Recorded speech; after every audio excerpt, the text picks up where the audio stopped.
Charles Fraser. The Whip of Forgetting. The Adventures of the Elderly Sherlock Holmes.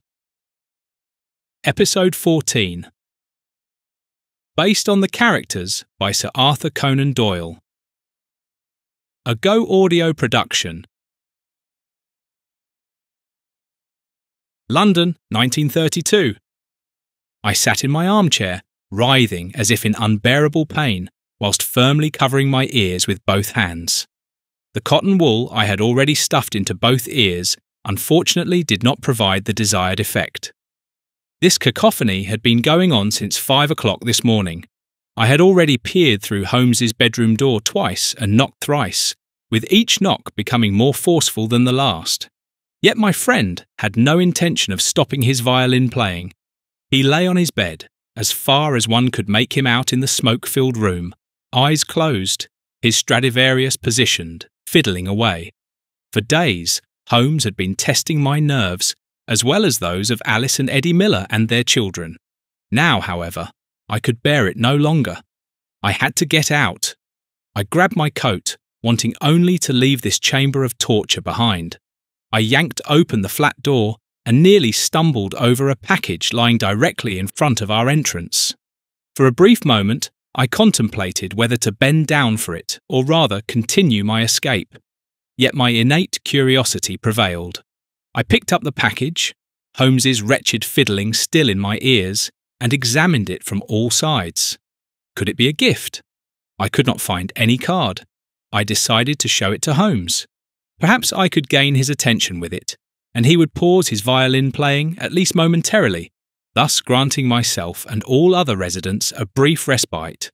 So I went back and knocked on his bedroom door yet again today, but even after repeated hammering, there was no response from Holmes. I opened his door a crack and peered inside. "Holmes!" I shouted, as forcefully as I could to make myself heard. Only then did he cease playing his instrument and stared at me bewildered. "Why are you shouting so?" he grumbled. I could only shake my head at his displayed ignorance. Meanwhile, Holmes positioned his violin once again. "Holmes, do listen. I found a package. It was lying directly in front of our front door."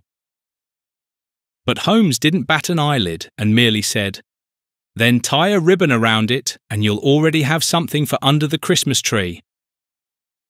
And once again, the fiddling began. I entered Holmes's bedchamber, walked towards him, and waved the package under his nose. What could be inside, I wonder? I knew my friend all too well and was perfectly aware of his extraordinary curiosity. "Very well then, Watson, you have won. Let us examine what lies within."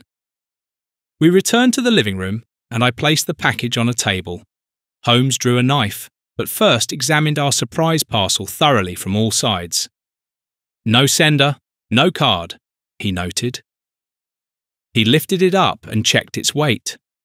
Then he held the package to his ear and listened. Next, he smelled it, before finally examining it again from all sides. It was a true ceremony that my friend was performing here. Hard to believe there could be people who simply received a package, opened it, and looked inside. A concentrated escaped Holmes. Then he gently stroked the surface of the package with one hand. It almost looked as if he were caressing it.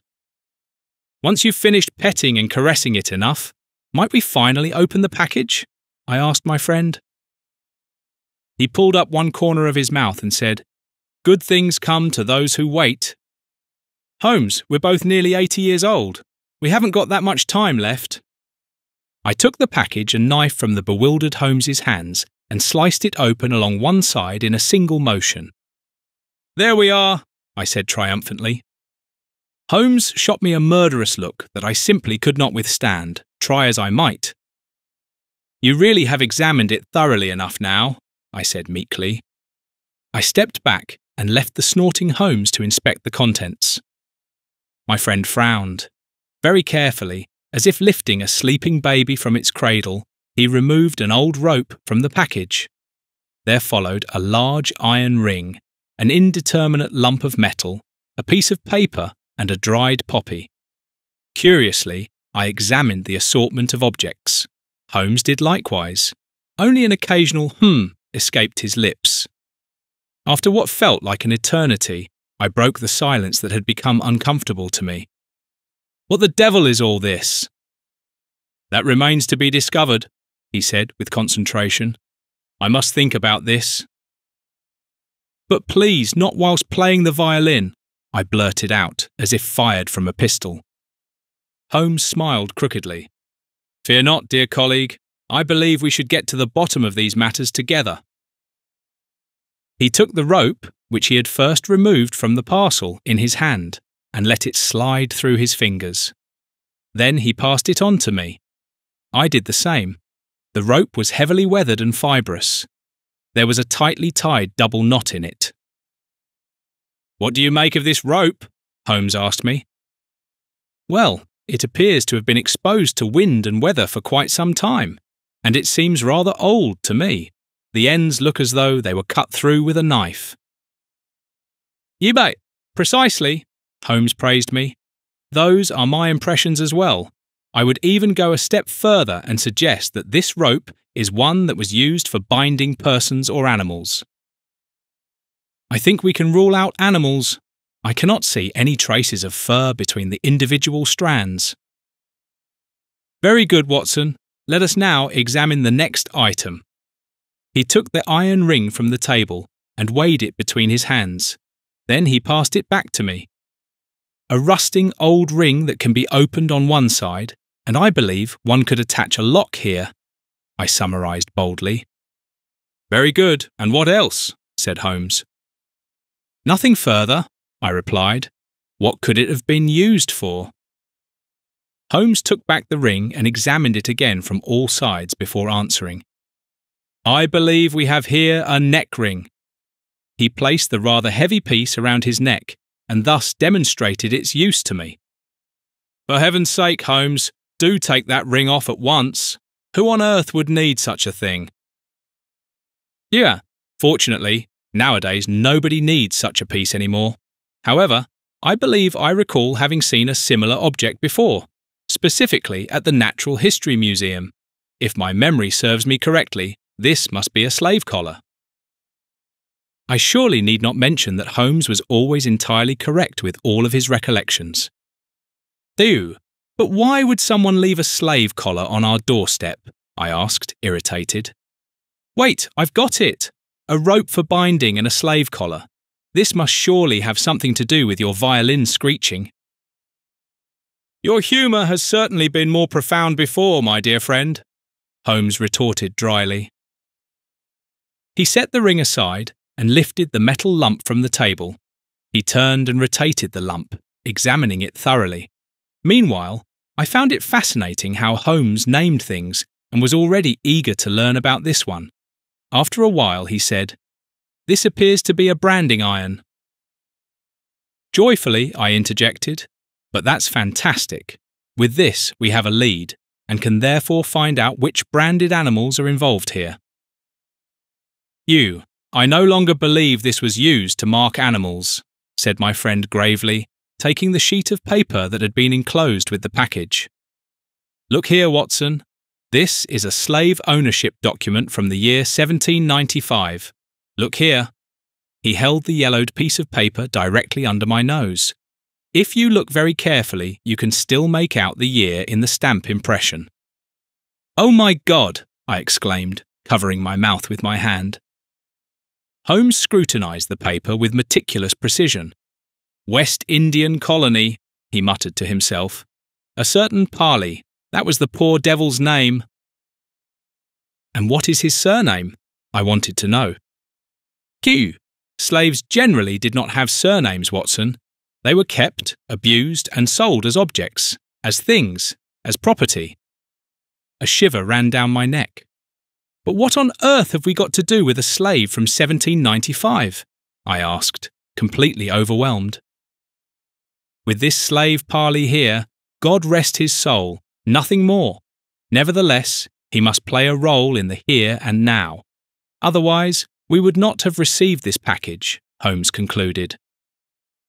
"Holmes, we have forgotten another item. I pointed to the abandoned, withered poppy flower. "That is really not difficult anymore," said Holmes. "Our slave Parley most likely had to toil on an opium plantation. You know that opium is extracted from poppies?" "Yes, yes." I dismissed Holmes's sarcasm with a simple wave of my hand. "As a retired, practicing physician, I am quite aware of that." "Were you also aware that the opium trade put an entire nation into a state of intoxication back then?" "What do you mean?" I said, unaware. "At the beginning of the 19th century, we, the British, imported vast quantities of opium into China. We used it to improve our negative trade balance, so to speak. As you surely know, we imported silk, porcelain, and especially tea from China. However, the opium that we brought into the Middle Kingdom caused severe health and social damage within the country. The Emperor's resistance to the drug was finally broken by us in the First Opium War in 1842. In 1880, it was estimated that there were 20 million addicts in China. Just imagine that, Watson. 20 million. "Not counting yourself," I replied dryly. "Well, I'm not Chinese," Holmes said promptly. "Peter, but let us please return to our original topic. What shall we do with our slave?" I asked. "Watson, have you just listened to yourself? Our slave? I beg your pardon." "Now, don't be so pedantic. You know perfectly well what I meant," I said, somewhat irritated. "You are quite right, of course. However, since I have studied the history of the slave trade more closely, I have become rather sensitive regarding this subject matter." I could only marvel at how many fields and disciplines my friend was able to demonstrate profound knowledge. Note, first and foremost, slaves are divided into different categories. There are, for example, prisoners of war. The term is self-explanatory. Then there are the purchased, inherited or transferred slaves, as well as the children of a slave woman. These automatically become the property of the mother's owner. Additionally, there were also the so-called debt slaves or those enslaved through court judgments. These last two categories were the only ones that had the chance to become free people again, either through the settlement of outstanding debt or after the expiry of the term, although, of course, there was the risk of being sold in the meantime. Slaves generally had no possessions and no rights. Theoretically, a slave was entitled to have their basic needs met, but in practical terms, an owner was even permitted to beat their slave to death. If slaves were sold to doctors, they even had to endure medical experiments or the effects of various poisons. I probably need not explain to you what consequences this usually entailed. An icy chill ran down my spine. I let Holmes's explanation sink in before asking, "How shall we proceed? Do you have any thoughts?" "Strictly speaking, the idea actually came from you. We shall try to find out something about the brand mark. May I accompany you to the library, or do you have another task for me?" I asked Holmes. "I would be delighted if you would keep me company.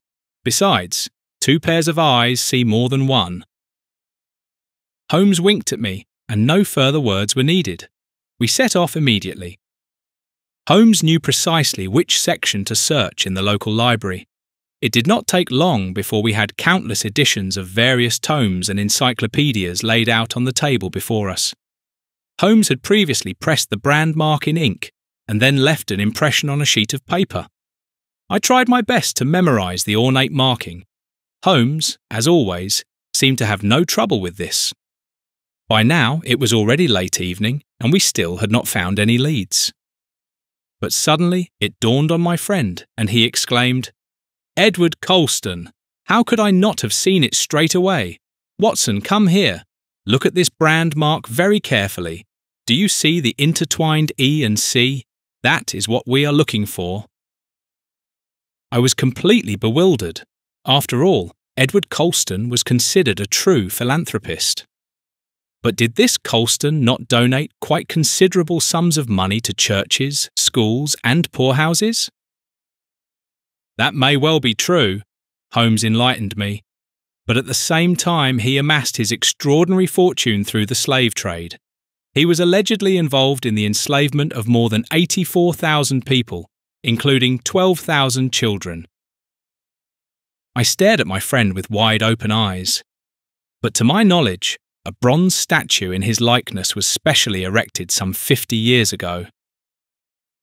1895, to be precise. You are quite right. Come along, Watson. We have no time to lose, Holmes urged me hastily. But where exactly are we going? I asked, perplexed. To Bristol, to the statue, of course, Holmes called out to me as he was already heading out the door. I still did not know why we had to depart for Bristol so suddenly, but I was quite aware that the certainly 3-hour taxi journey there would cost a small fortune. British West Indies in the year 1800. I huddled in a corner. The shed, which was to be my new home from now on, reeked strongly of fear and sweat. The floor was damp, just like my cheeks. I simply could not hold back the tears. Silently, I buried my head between my drawn-up legs and listened to the other boys. I knew this moment would come. Mother had prepared me for it. I promised her I would be brave and endure, but I do not know if I can keep my promise. I was now 10 years old and therefore had to leave the manor house and my mother, who was a house slave of the plantation owner.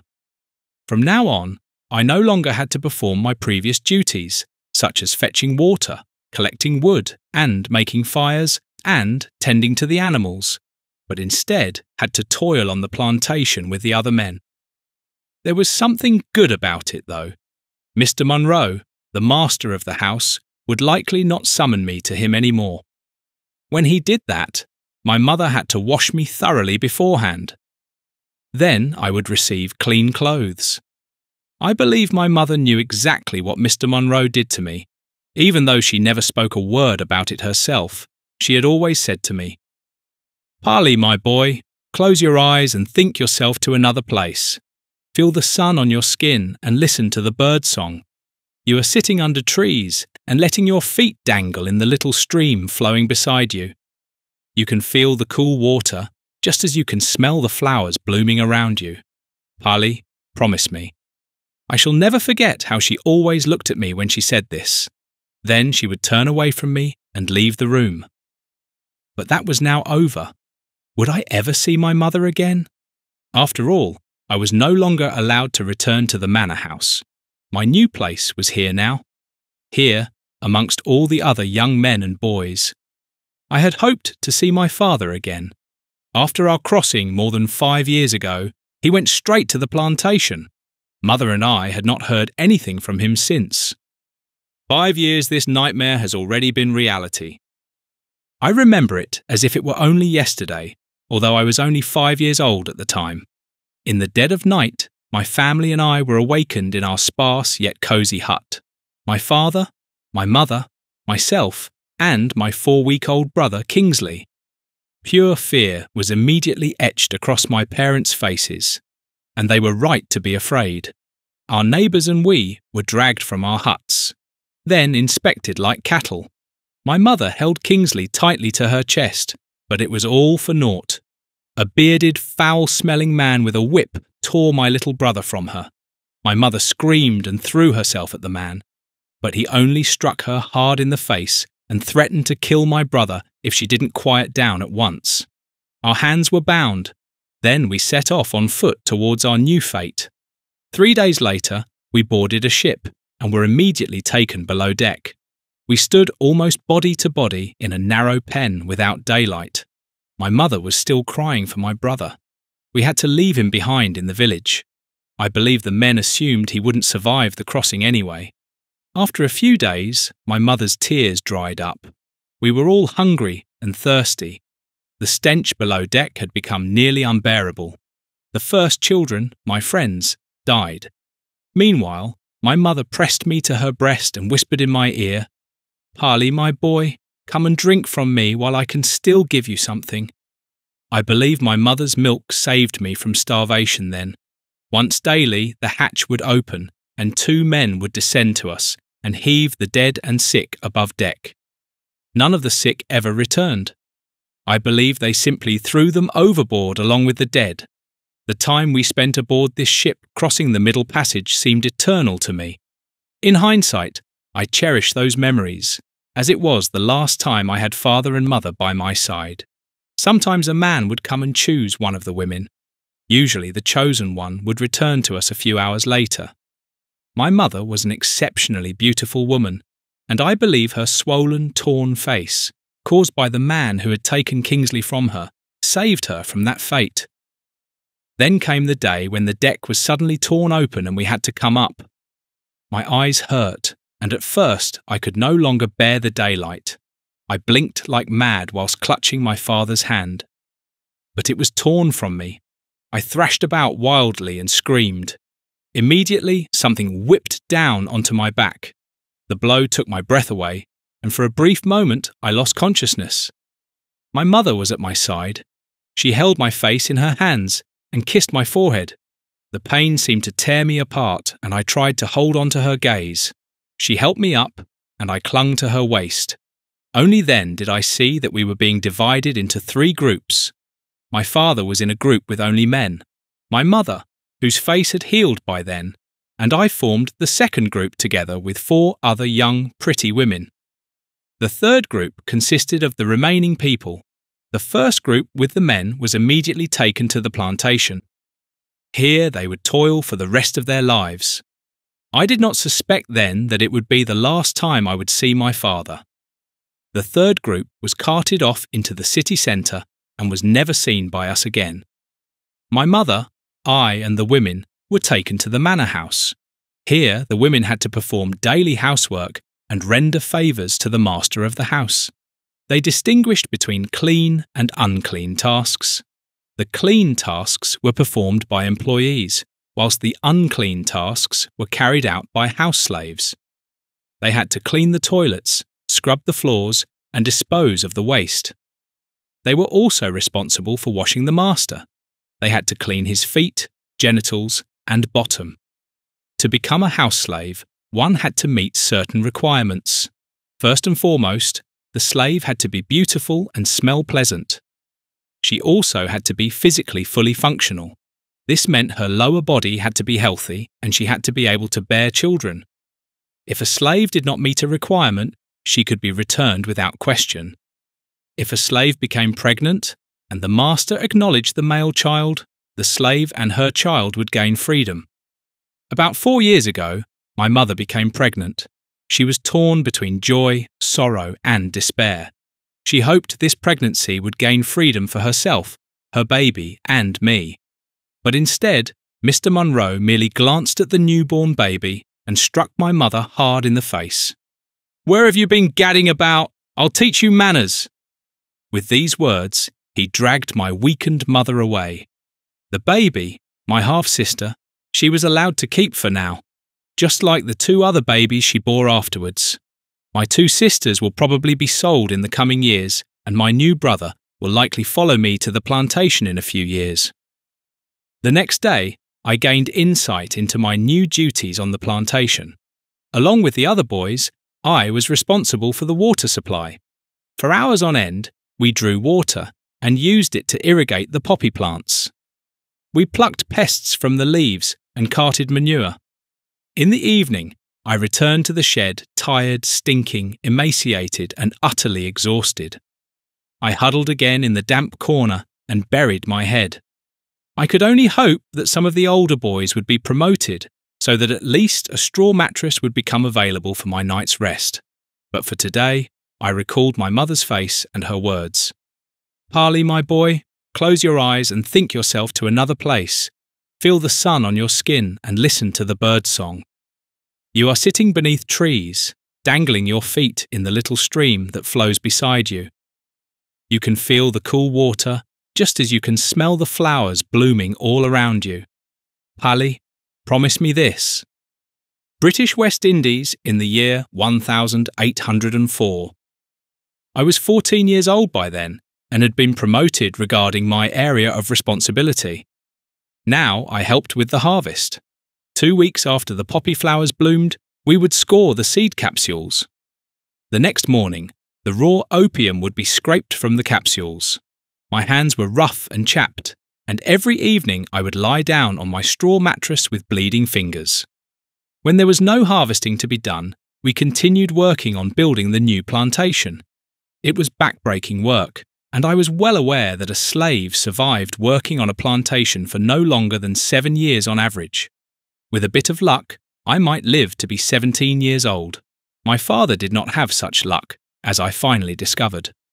After 2 years of toiling, he eventually fell ill. One day, he simply collapsed in the blazing midday sun and never got up again, as I was told. Evening had finally come again, my favourite time of day. I simply lay on my straw mattress and knew that the torment was over for today. As I did every evening, I tried to picture my mother's face, but her face was losing more and more of its features. Her characteristics were becoming blurred, and I was slowly becoming unsure of what she really looked like. This nightly awareness constricted my throat every single day. I tried to stay calm and gasped for breath. At the same time, I whispered her words to myself. "Polly, my boy, close your eyes and think yourself to another place. Feel the sun on your skin and listen to the birdsong. You are sitting beneath trees, dangling your feet in the little stream that flows beside you. You can feel the cool water, just as you can smell the flowers blooming all around you. Polly, promise me this." A smile spread across my lips. These words could never be taken from me. Lost in thought, I traced my bloody fingertips over my left shoulder.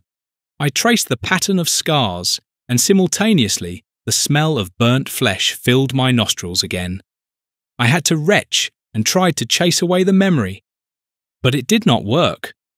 Why was I forgetting my mother's face, yet not the moment when I received my brand mark? We had only just arrived at the manor house when we had to line up. Mr. Munro came out, and I saw for the first time the man who would haunt my dreams at night from then on. He strode towards us, stopped in front of each person, and examined us thoroughly. Now it was my mother's turn. He stood before her, raised his hand and gripped her chin. He turned her head first to the right, then to the other side. Then he grabbed her breast whilst looking at her intently. My mother's expression remained unchanged. I was next.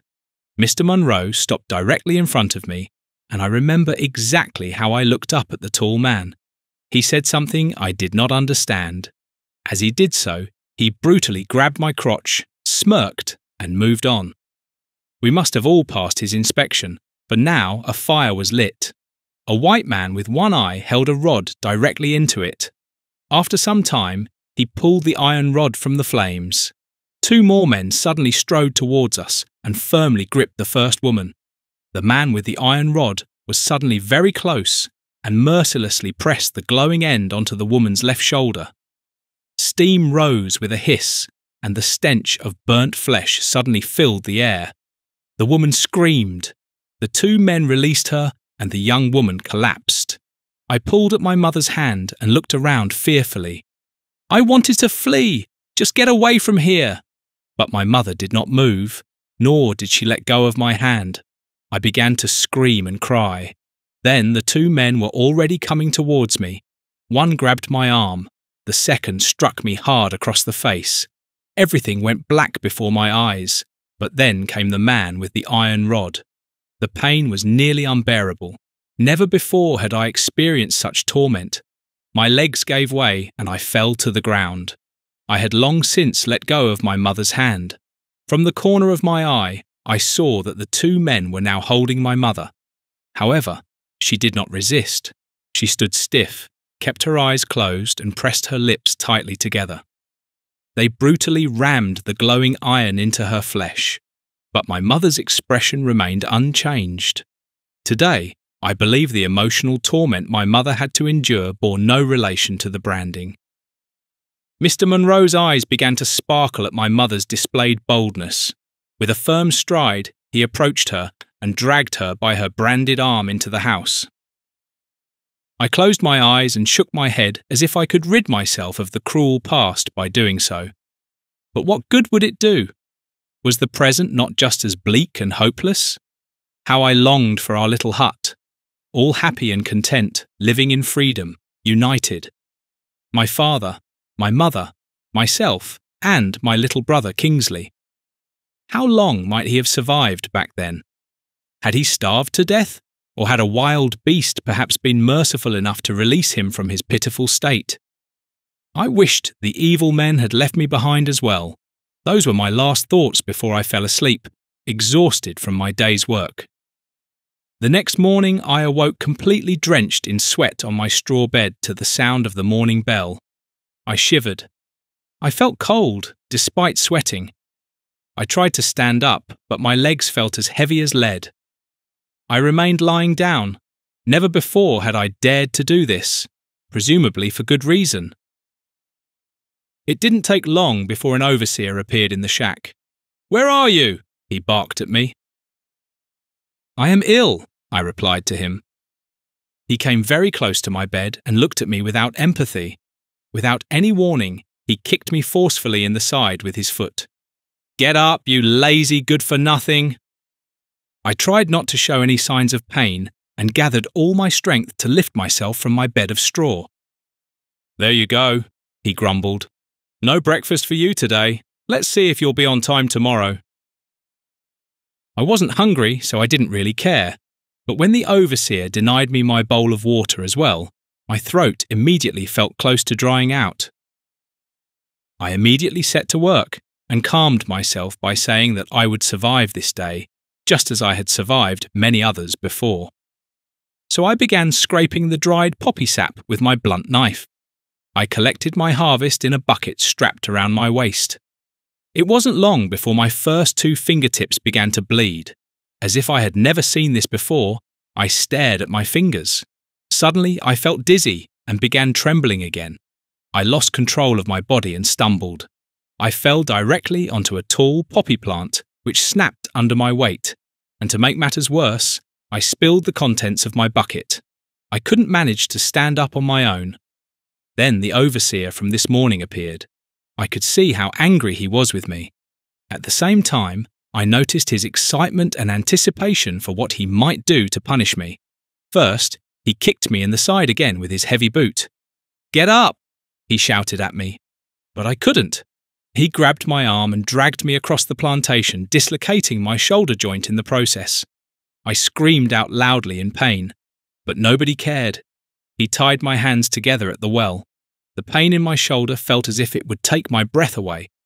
But it was about to get worse, as I would soon discover. With one skilled motion, he tore my tattered shirt across my back. He drew his whip and delivered the first strike. I felt the skin being torn from my back. The overseer, however, flew into a sheer rage. Again and again, he brought the whip down on my back. My body twitched uncontrollably. I saw my own blood splatter onto the dusty ground. Everything went black before my eyes. Finally, I lost consciousness.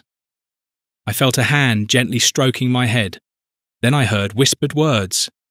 "Polly, wake up. It's me." I didn't know where I was, what time it was, or who was speaking to me. I could barely open my completely swollen eyes. I tried to lift my head slightly. A sharp, piercing pain flooded through my battered body.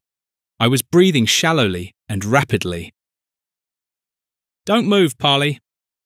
Only now did I recognize the voice of my friend, a boy 2 years older than I, with an almost identical fate. He placed his hand on my forehead. Fear was written in his eyes. "How bad is it?" I croaked, barely audible. "I don't want to lie to you, Polly. It's bad. You were unconscious for 2 days. Your entire back is infected. The first signs of pus have already formed and you have a high fever." He fell silent. I just stared at him. I knew it, without him having to tell me. After a while, he stroked my head once more and whispered to me, "Polly, make your peace." He bent down to me and kissed my burning forehead. "I must go before they come looking for me," he said. "We shall meet again in a better world." I closed my eyes again. For a long time, I only heard the rushing sound in my head. I don't know how long I lay there like that. My throat burned with thirst. My muscles twitched at regular intervals. Suddenly she appeared, the image of my mother crystal clear before my mind's eye. I could see her quite distinctly. I knew now was the time. I walked towards her, held her by the waist, as I had done so often before, and buried my face in her lap.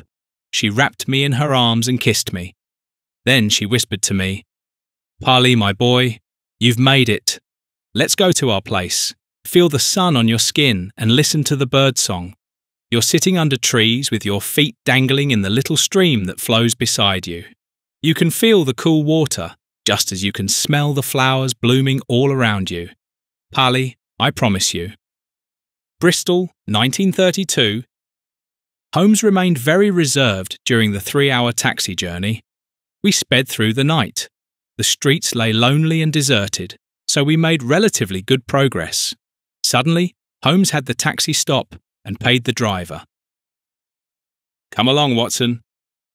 "Are we there already?" I asked. "It's only a few meters we'll walk on foot to avoid drawing unnecessary attention." "Who on earth would we disturb?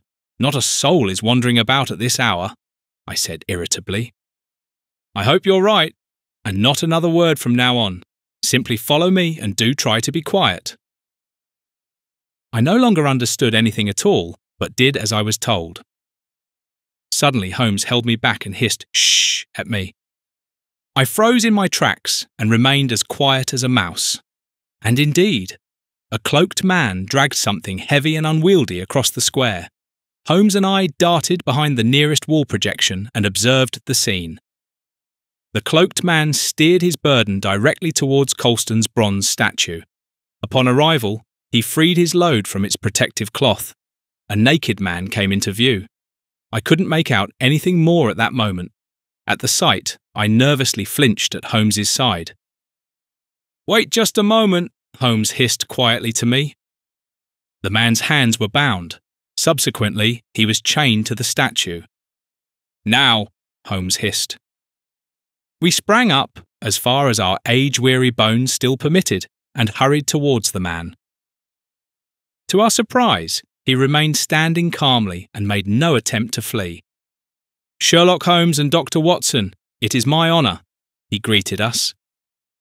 Holmes and I exchanged a brief, puzzled glance. "And what might your good name be, if I may ask?" Holmes replied. "My name is Leroy Baxter." Holmes studied the man briefly. "If you'll permit me to say so, you don't appear to be a native Englishman." "You have observed correctly, Mr. Holmes.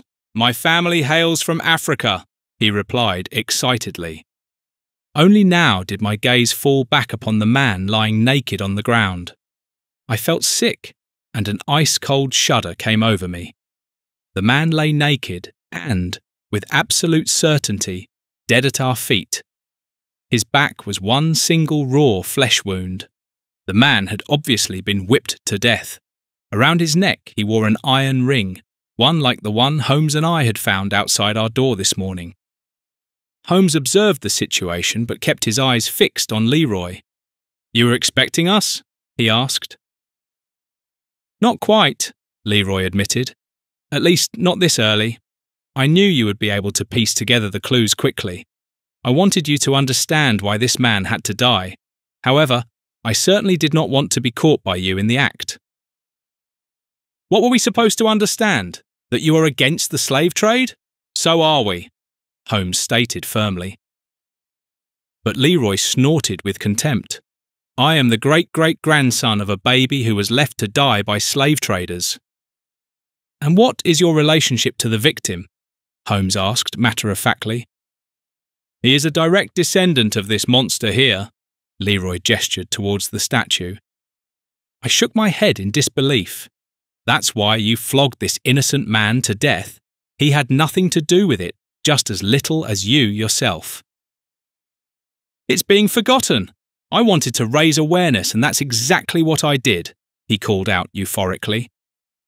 You will now be locked up in prison for the rest of your life," I stated, and cursed myself for not carrying my good old army revolver with me. But Leroy Baxter merely shook his head with indifference and said, "It is a sad tradition that my countrymen do not live their lives in freedom. But you alone are responsible for the here and now. It need not have come to this," said Holmes, and I added, "and an innocent man need not have lost his life. That is your view of things." And with these words he handed us a small booklet, and the story contained within would haunt me for the rest of my life. "Oh, you will now be locked up in prison for the rest of your life," I stated, and cursed myself for not carrying my good old army revolver with me. But Leroy Baxter merely shook his head with indifference and said, "It is a sad tradition that my countrymen do not live their lives in freedom. But you alone are responsible for the here and now. It need not have come to this," said Holmes, and I added, "and an innocent man need not have lost his life. That is your view of things." And with these words he handed us a small booklet, and the story contained within would haunt me for the rest of my life. You were listening to Charles Fraser. The Whip of Forgetting. The Adventures of the Elderly Sherlock Holmes. Episode 14. Based on the characters by Sir Arthur Conan Doyle. A Go Audio production.